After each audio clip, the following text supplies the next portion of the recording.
कौन मोहल्ला डराला। बाबू बुझाता जहाँ देखा तहाँ बाटे हमरे नुहाला, हमरा से कौन मोहल्ला डराला। सुन तोड़ी देवेला सबका गुरूर के,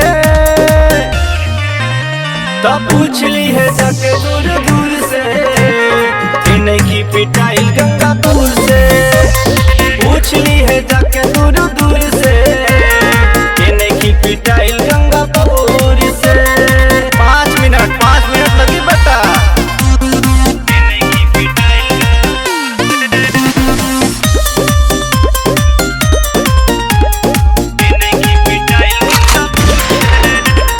चारी ओरी चले ले चलती ही हमारे, शेर हई बेटा बाप राजकारी बहरे। हल्का मिले बड़े नेता विधायक के दिहिले भाषण, साथ में घूमे पुलिस प्रशासन। भइल हमरा से ढेर मशहूर के ब्रांड है बेटा ब्रांड। तो पूछली है जाके दूर दूर से कि नहीं की पिटाई गंगापुर से।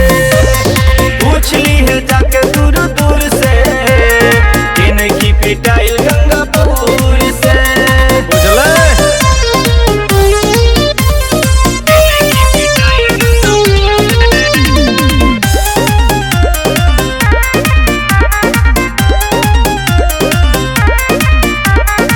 हवा के लइकन के जिगर में खून बा, आवा दिखाई चढ़ल केतना जुनून बा।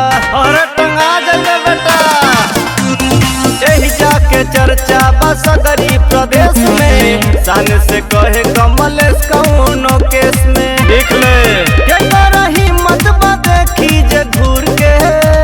सुन तब पूछली है जाके दूर दूर से कि नहीं की पिटाई गंगापुर से। पूछली है जाके दूर दूर से कि नहीं की पिटाई गंगापुर से। मशहूर बहो।